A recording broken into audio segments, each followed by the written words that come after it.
The next level will be deep tech. So எல்லாத்துலேயுமே வந்துட்டு நான் இப்போ இங்கே ஒரு பட்டன் கிளிக் பண்ணேன்னா எனக்கு இங்கே டீ வரணும். So all those expectations will be coming. அப்போ அதை யோசிக்கிறது யார்?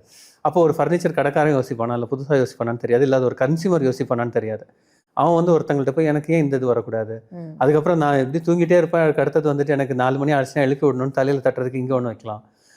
சின்ஸ் இந்த deep tech is going to take next level. எல்லாமே வந்து ஏஐயை வச்சு ஹார்ட்வேரும் இருந்தால் தான் இனி வரக்கூடியதெல்லாம் இருக்கும். தட் இஸ் த நெக்ஸ்ட் 20 இயர்ஸ்க்கு அட்லீஸ்ட். அன்டில் சம் ஏஜிஐ ஒரு ஹியூமனே வந்துட்டு ஒரு ஹியூமன் பிரெயினுக்கே ஈக்குவலாக வரப்போதான் தெரியாது. I mean that will happen. But அதுக்கு முந்தின ஸ்டேஜ் வரைக்கும் அடுத்த 20 இயர்ஸ் எல்லாம் நீங்கள் பார்க்குற ஒவ்வொரு விஷயத்துலையுமே வந்துட்டு இருக்கும். அண்ட் அதெல்லாம் வந்துட்டு இப்போ அந்தந்த ஊரில் வந்து how they are manufacturing each things, அந்தந்த ஏரியாவுக்குன்னு ஒரு ஸ்பெஷாலிட்டி இருக்கும். அதை எப்படி மாற்ற முடியும்? ஒரு கிளாத் இண்டஸ்ட்ரியாக இருக்கட்டும், அதை எடுத்து அவங்க எப்படி மாற்ற போகிறாங்க, அந்த இண்டஸ்ட்ரி லெவலில் சேஞ்சஸ் இருக்கும்.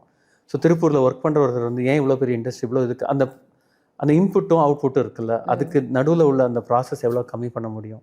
ஸோ ஒரு புது மிஷினரியாக இருக்கலாம். It could be any thing based on all this. நம்மளோட கம்ப்யூட்டர் எவ்வளோ பெருசாக இருந்தது, if you look in to அதே இப்போ சின்னதாக இருக்கும்போது all this will happen. So நடந்துகிட்டே இருக்கும். See, it is going to happen for the next 100 years, right? அதில் அந்தந்த ஏரியாவில் இருக்கவன் என்ன திங்க் பண்ண போகிறான்? மோஸ்ட்லி அந்த திங்கிங் மென்டாலிட்டி. நம்ம வந்து சும்மா நம்மளோட டைமை வேஸ்ட் பண்ணிட்டு இருக்கிறதுக்கு திங்க் பண்ணான்னா அவனுக்கு ஒன்று கிடைக்கும்.